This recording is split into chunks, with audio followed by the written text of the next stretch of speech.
Next கவனிங்க இதை, the body wall of the earthworm is very moist. அப்போ இந்த பாடி, அதாவது அந்த எர்த்வாமோட உடல் இருக்கு இல்லையா, உடலோட சிவர், த பாடி வால்னால் அந்த சிவர், அந்த உடம்போட சிவரானது எப்படி இருக்குன்னா இஸ் வெரி மாய்ஸ்ட். மாய்ஸ்ட்னு என்னது, ஈரமாக இருக்கும். ரைட். அடுத்து தின்னுன்னா மெல்லிதாக இருக்கும்.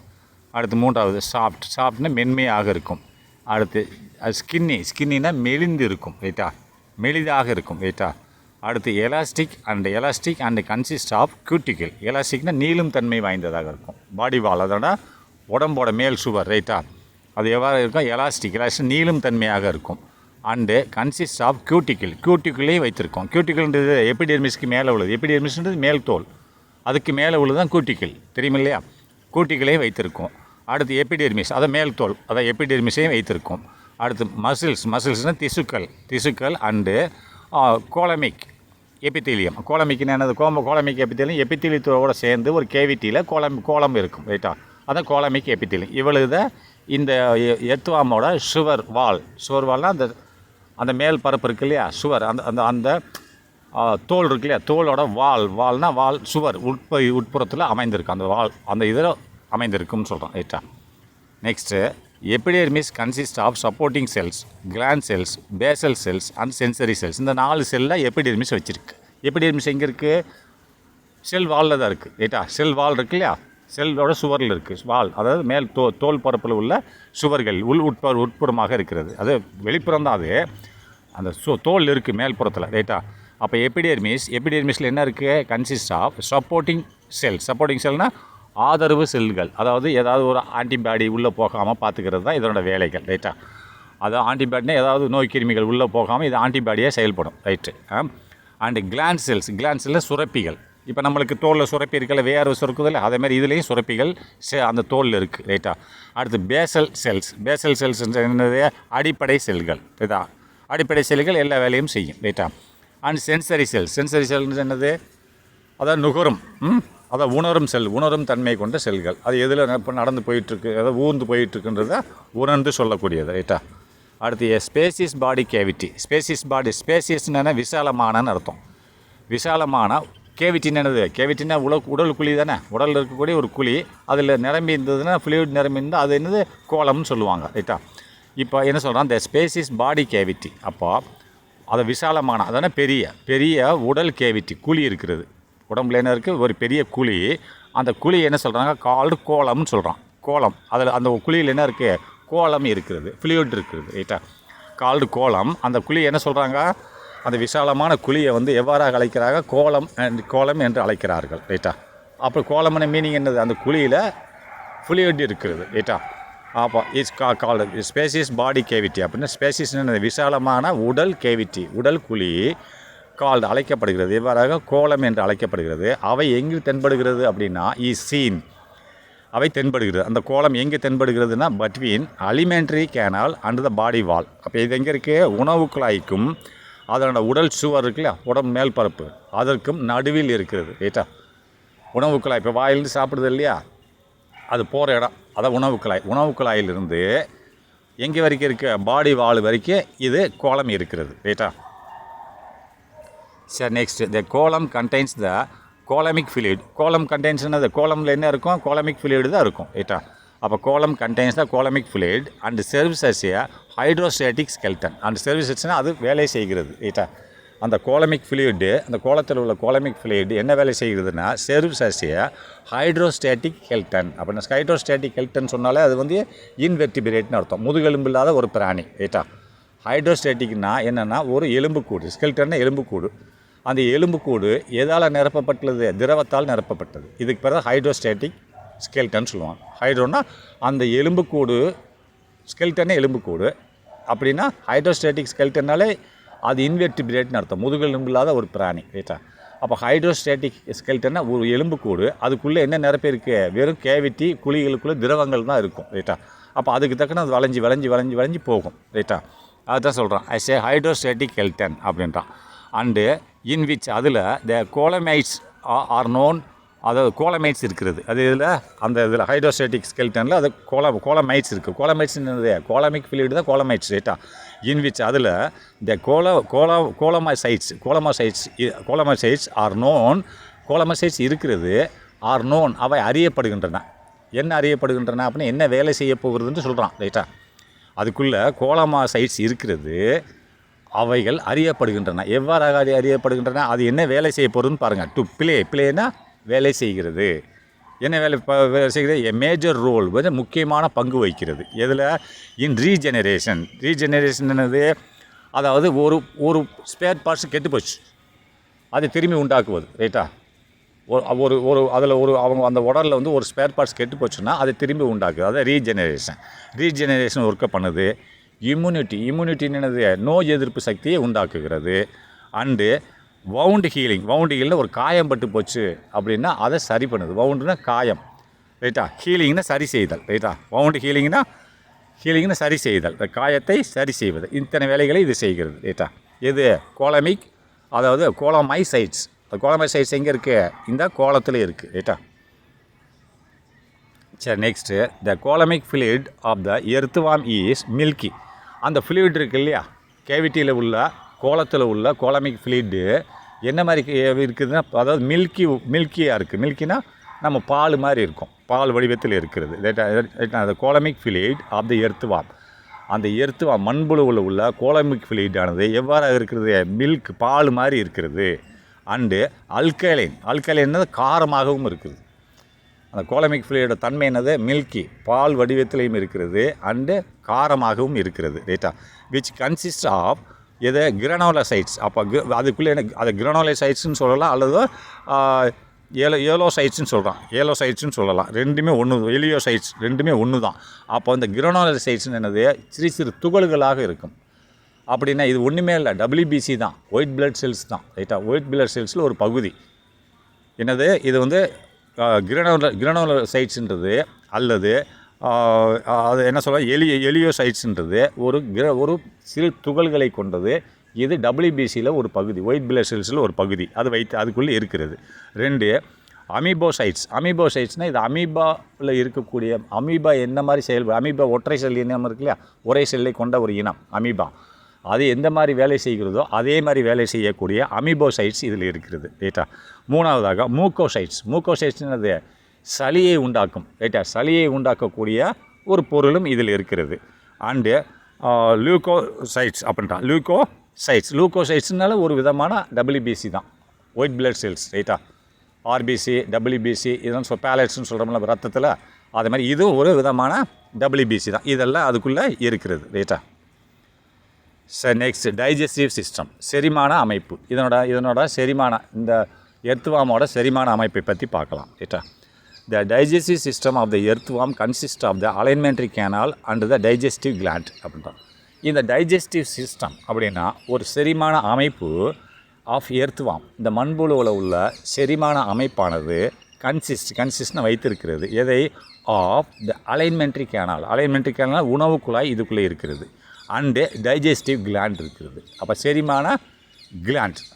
ரைட்டா, செரிமான கிளாண்டு இதில் இருக்கிறது. ரைட்டா, இந்த ரெண்டுமே இதில் சொல்கிறோம். அலிமெண்ட்ரி கேனல் இருக்கிறது, உணவு குழாய், அண்டு டைஜஸ்டிவ் கிளாண்ட் இருக்கிறது. ரைட்டா, சரி. Next, the alimentary canal runs as a straight tube throughout the length of the body from the mouth to anus. அப்படினால பாருங்கள், இந்த செரிமான குழாயானது, ரைட்டா, செரிமான குழாய், கேனால் என்னது? குழாய் தான். ரைட்டா, அதாவது அலிமெண்ட்ரி கேனல்னு சொன்னால் என்னது? உணவு குழாய். ரைட்டா, உணவு குழாய். ரைட்டா, உணவு குழாயானது ரன்ஸ்னால் செல்லுகிறது. எங்கேருந்து ஆரம்பிக்கிறது? ரன்ஸு எங்கேருந்து? அதாவது வாயிலிருந்து ஆனஸ் வரைக்கும். வாய் என்னது? ஃபஸ்ட் செக்மெண்ட்டில் இருக்குது, ஆனஸ் கடைசி செக்மெண்ட்டில் இருக்குது. அப்போ நேராக வாயிலிருந்து ஆரம்பித்து கடைசி செக்மெண்ட், ஆனஸ் அந்த வெளிக்கு போகிற இடம் இருக்கு இல்லையா, கடைசி செக்மெண்ட்டு, அது வரைக்கும் இது போகுதுன்னு சொல்கிறான். அது எப்படி எழுதியிருக்கான்னு பாருங்களேன். அலைன்மெண்ட்ரி கேனால் உணவு குழாயானது ரன்ஸ்னு செல்லுகிறது. எவ்வாறாக செல்லுகிறது? ஆஸ் எ ஸ்ட்ரெயிட் டியூப், ஒரு நேர் டியூபாக செல்லுது, வளைஞ்சிக்கலைஞ்சில்ல, நேராக செல்லுகிறது. எங்கேருந்து? Throughout the length of the body. அப்போ த்ரூஅவுட்னா முழுவதுமாக, அதாவது லென்த்து நீள் வாக்கில் செல்லுகிறது, மண்டையிலேருந்து வால் வரைக்கும். Throughout the length of the body, அதாவது நீளமாக, உடம்புல நீளமாக செல்லுகிறது. ஆனால் எங்கேருந்து எங்கே வரைக்கும்? From the mouth of the anus, வாயிலிருந்து ஆனஸ் வரைக்கும் செல்லுகிறது. ரைட்டா, the mouth opens into the buccal cavity. அப்போ மவுஸ் வாய் திறக்கப்படுகிறது. எதை வச்சு? பியூகால் கேவிட்டி வச்சு திறக்கப்படும். பியூகால் கேவிட்டி என்னது? பல்லுக்கும் உதடுக்கும் நடுவில் உள்ள இடம். சரியா? அப்போ இந்த வாயானது ஓப்பன்ஸ் திறக்கப்படுகிறது இன்டு த பியூகால் கேவிட்டி. பியூகால் கேவிட்டியால் திறக்கப்படுகிறது. அது என்ன செய்யுது? Which occupies the first and second segments. அந்த பியூகால் கேவிட்டி எதில் இருக்குது? ஃபஸ்ட்டு செக்மெண்ட் அண்ட் செகண்ட் செக்மெண்ட்டில் இருக்கிறது. ரைட்டா?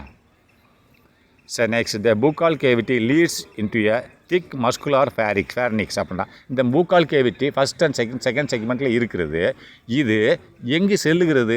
அதுக்கடுத்து வாயை திறக்கிறது ஃபஸ்ட் செக்மெண்ட் செகண்ட் செக்மெண்ட். அதுக்கடுத்து எங்கே போகும்? தொண்டை குழிக்குள் தானே போகும். இப்போ நான் வாயிலேருந்து சாப்பாடு சாப்பிட்றேன், தொண்டைக்கு தானே ஃபஸ்ட்டு போகும், வகுத்துக்கு போகுமா? தொண்டைக்கு தான் போகும். அதான் ஃபேரிக்ஸ்னால் தொண்டை. ரைட்டா? The buccal cavity leads into the thick muscular pharynx. திக்குனா திக்கான தசை வடிவமான ஒரு தொண்டை குழிக்குள் செல்லுகிறது. இது செல்லுகிறது இந்த பியூகால் கேவிட்டி லீட்ஸ்னு செல்லுகிறது. எதுக்குள்ளே? இன்டு த திக் தடிமனான திசுவால் ஆன ஒரு தொண்டை குழிக்குள் செல்கிறது. Which occupies. அந்த தொண்டை குழி எங்கே இருக்குது? விச் எதை குறிக்கிறது? ஃபேரிக்ஸை குறிக்கிறது. அது எங்கே இருக்குது? விச்னா ஃபேரிக்ஸ். ஆக்குபைஸ்னால் இடம் பெறுகிறது. எங்கே இடம் பெறுகிறது?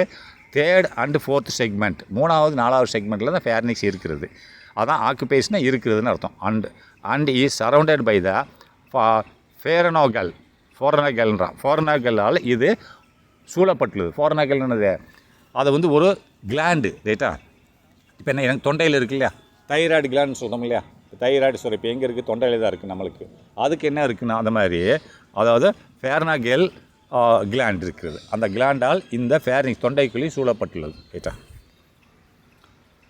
நெக்ஸ்ட் ஏ ஸ்மால் நேரோ டியூப். ஒரு சிறிய குறுகிய டியூப். ரைட்டா?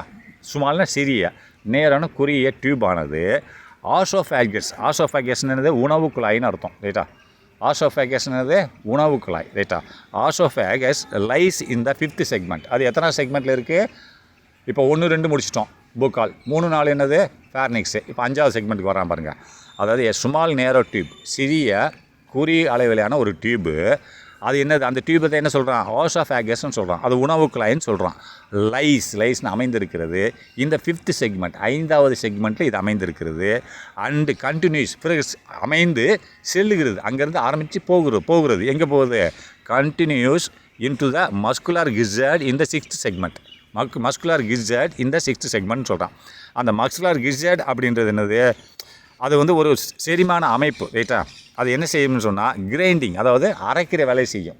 இப்போ நீங்கள் கிரைண்டர் மிஷினில் உளுந்தை போட்டுடுறீங்க, பட்டன் தட்டினா தான் ஆடும். பேசாமல் விட்டீங்கன்னா உளுந்தாக தான் இருக்கும். அதை ஆட்டின உடனே அதை அரைக்க ஆரம்பிக்கும். ரைட்டா? இப்போ நான் அதே மாதிரி சாப்பிட்றேன், அந்த கிஜார்டு இருந்தால் தான் அதை அரைக்கும். அந்த இடத்துல அரைக்கிற வேலையை செய்யும். ரைட்டா? எத்தனை செக்மெண்ட்டில்? 5வது செக்மெண்ட்டில். அதுக்கு பேர் என்னது? மஸ்குலார் கிஸார்டுன்னு சொல்கிறான். அது என்ன? இது சாப்பிட்றத அரைக்க ஆரம்பிச்சோம், பீஸ் ஆக்கிடும். ரைட்டா? அதை தான் என்ன? கண்டினியூஸ். இது எங்கே செல்கிறது? இந்த ஸ்மால் நேரோ டியூப் கண்டினியூஸ் இன்டு த அது ஆசோஃபேகஸ் உணவு குழாய். ரைட்டா? உணவு குழாய் எங்கே செல்கிறது? கண்டினியூஸ் இன்டு த மஸ்குலர் கிஸார்ட் இந்த 6th செக்மெண்ட், 6வது செக்மெண்ட்டில் உள்ள மஸ்குலர் தசைகளால் செய்யப்பட்ட கிஸார்ட் ஒரு அரைக்கும் இடத்துக்கு செல்கிறது. ரைட்டா? கிஸார்ட்னா அரைக்கிற இடம். அதை அரைச்சிடும். ரைட்டா? Next the gizzard helps in the grinding of the soil particles and decaying leaves. அந்த கிஸார்ட் என்ன வேலை செய்கிறது? இப்போ சொல்கிறான் பாருங்கள். ஹெல்ப்ஸ்னால் உதவி செய்கிறது. கிஸார்ட் ஹெல்ப்ஸ்னால் உதவி செய்கிறது. இந்த கிரைண்டிங்னா அரைப்பதில் உதவி செய்கிறது. எதை அரைக்கணும்? ஒரு கேள்வி இருக்கு இல்லையா? இப்போ நான் சாப்பாடு சாப்பிட்றேன், அரைக்குது. மண்புழு எதை சாப்பிடும்? அதைத்தான் சொல்கிறான். கிரைண்டிங் ஆஃப் சாயில் பார்ட்டிக்கிள் அப்படின்னா மண்ணில் இருக்கக்கூடிய பொருட்களை அது சாப்பிடுது. அதை அரைப்பதற்கு இது பயன்படுகிறது. And decaying leaves. டீகேயிங்னா அதாவது என்ன சொல்லுவாங்க? லீவ்ஸ்ன்றது இலைகள். டீகேயிங்னு என்ன சொல்லுவாங்கன்னா அது அழுகுன மக்கிப்போன இலைகளை அரைப்பதற்கு இது பயன்படுது. இந்த 2 வேலைக்கும் பயன்படுது. என்னது? சாயில் பார்ட்டிக்கிள், அதாவது மண்ணில் இருக்கக்கூடிய துகள்களை அரைப்பதற்கும், அது சாப்பிட்றதுலேயே அதுதான் சாப்பிடும். அதே மாதிரி டீகேயிங் லீவ்ஸ், இதை அரைப்பதற்கு இந்த கிஸார்ட் பயன்படுகிறது. ரைட்டா? Next intestine starts from the 7th segment and continues till the last segment. Intestine என்னது? அதாவது குடல். ரைட்டா? குடலானது 7வது செக்மெண்ட்லேருந்து ஆரம்பித்து கடைசி செக்மெண்ட் வரைக்கும் போகுது, ஆனஸ் வரைக்கும் போகுது. ரைட்டா? மலம் கழிக்கிற இடம் இருக்குல்ல அது வரைக்கும் போகுது. அது மொத்த செக்மெண்ட் எத்தனை 160 190 வரைக்கும். சில இதில் 160 இருக்கும், சில இதில் 165 166 இப்போ 190 வரைக்கும் தான் இருக்குது, அதுக்கு மேலே இல்லை. ரைட்டா? அப்போது த இன்டெஸ்டின் ஸ்டார்ட்ஸ் இது ஆரம்பிக்கிறது எங்கேருந்து? ஃப்ரம் த 7th செக்மெண்ட் 7வது செக்மெண்ட்லேருந்து ஆரம்பித்து அண்டு கண்டினியூஸ் செல்லுகிறது நீளுகிறது எது வரைக்கும்? டில் த லாஸ்ட் செக்மெண்ட். டில்னா கடைசி செக்மெண்ட் வரைக்கும் இது செல்கிறது. சரி, next the dorsal wall of the intestine is folded into the cavity as the typhlosole அப்படின்னு நல்லா பார்த்துங்க. அந்த டோர்சல் வால், டோர்சல் வென்ட்ரல், டோர்சல்னால் முதுகுப்புறம், வென்ட்ரல்னால் வகுத்துப்புறம். ரைட்டா? அப்போது டோர்சல் வால் அப்போ முதுகுப்புற சுவர் அப்படின்னா முதுகுப்புற சுவர் என்னது? மேல் தோல். ரைட்டா? இப்போ எனக்கு பின்புற தோல் இருக்கு இல்லையா, அதேமாதிரி இதுக்கு மேல்புற தோல், இது கீழே தானே ஊர்ந்து போகுது, அப்போ மேல்புற உள்ள தோல். ரைட்டா? த டோர்சல் வால் அப்போ மேல்புறத்தில் உள்ள தோல் ஆஃப் இன்டெஸ்டின் இஸ் மேல்புறத்தில் உள்ள தோலில் of the intestine is folded into cavity. Intestine என்னது? குடலானது எவ்வாறு ஃபோல்டட் மடிக்கப்பட்டுள்ளது. ரைட்டா? முதுகுப்புறமாக குடல் மடிக்கப்பட்டுள்ளது. ரைட்டா? நல்லா பார்த்துங்க. அதான் சொல்கிறார் the dorsal wall of the intestine, அதாவது இன்டெஸ்டினோட முதுகுப்புற சுவரானது எவ்வாறாக இருக்கிறது? இஸ் ஃபோல்டட்னா மடிக்கப்பட்டுள்ளது. எதில்? இன்டு த கேவிட்டி, ஒரு குழிக்குள்ளே மடிக்கப்பட்டுள்ளது. அதில் ஒரு குழி இருக்குது, அதில் இன்டெஸ்டின்னா குடல் எவ்வாறாக இருக்குது? மடிக்கப்பட்டுள்ளது. எங்கே? டோர் வால்னால் முதுகுப்புற சுவரில். அப்போது அதைத்தான் என்ன சொல்கிறாங்க? அதை என்ன எவ்வாறாக அழைக்கப்படுகிறது அப்படின்னு சொன்னால் டைஃபோலோசோலா என்று அழைக்கப்படுகிறது. Cavity as a typhlosole. அப்போது இதுக்கு மீனிங் என்னது? அதாவது முதுகுப்புறத்தில் இருக்கக்கூடிய டைஃபோலோசோலா எனப்படும் குழிக்குள், அந்த குழிக்கு பேர் தான் டைஃபோலோசோலா. அந்த டைஃபோலோசோலா என்ற குழியில் இன்டெஸ்டின் குடல் வந்து மடித்து முதுகுப்புறமாக இருக்கிறது. அது அப்படின்னு மீனிங் என்ன? அந்த டைஃபோலோசோலாவே முதுகுப்புறத்தில் தான் இருக்குன்னு மீனிங். சரியா? த ஃபோல்டு கண்டெய்ன்ஸ் பிளட் வெசல்ஸ். இந்த ஃபோல்டு இருக்கு இல்லையா, இந்த இன்டெஸ்டின் மடிக்கப்பட்டிருக்குல்ல டைஃபோலோசோலாவில், அப்போது அந்த ஃபோல்டு அந்த மடிப்பில் என்ன இருக்குதுன்னு பார்த்தீங்கன்னா பிளட் வெசல்ஸ் இருக்குது, இரத்த குழாய்கள் இருக்கிறது. ரைட்டா? அது மடிக்கப்பட்டிருக்குன்னு சொல்கிறான். இது இன்டெஸ்டின், அதில் என்ன இருக்குதுன்னு தெரியணும் இல்லையா? த ஃபோல்டு அந்த மடிப்பு, இந்த மடிப்பானது கண்டெய்ன்ஸ் வைத்திருக்கிறது எதை? பிளட் வெசல்ஸ் என்னது? இரத்த குழாய்களை வைத்திருக்கிறது. அதுக்குள்ளே இரத்த குழாய்கள் இருக்குது. And increase the absorptive area of the intestine. இன்க்ரீஸ்னால் அதிகரிக்கிறது. அப்படி மடிப்பு இருக்கிறதுனால அது இன்னும் அதிகரிக்கிறது. எது அதிகரிக்கிறது? இன்க்ரீஸ்னால் அதிகரிக்கிறது. அப்சர்வேட்டிவ்னா உரிகிறதை, அப்சர்வேட்டிவ்னா உரியணும் இல்லையா, மண்புழுகளுக்கு அந்த இதில் இருக்குது. உரிதலின் பரப்பளவு, அதை மடிச்சிருந்ததுன்னு ஏரியா அதிகமாக இருக்கும். ரைட்டா? மடிக்காமல் இருந்தால் ஏரியா கம்மியாக இருக்கும். அதனால தான் சொல்கிறான் increase the absorptive area of the intestine. அப்போது குடலில் உள்ள உரியும் பரப்பளவை அதிகரிக்கிறது. ரைட்டா? அப்போ next the inner epithelium consist of. அப்போ எபித்தீலியத்தில் உள்ள உட்பகுதி உள்ள என்ன இருக்குதுன்னா அடுத்த வீடியோவில் பார்க்கலாம்.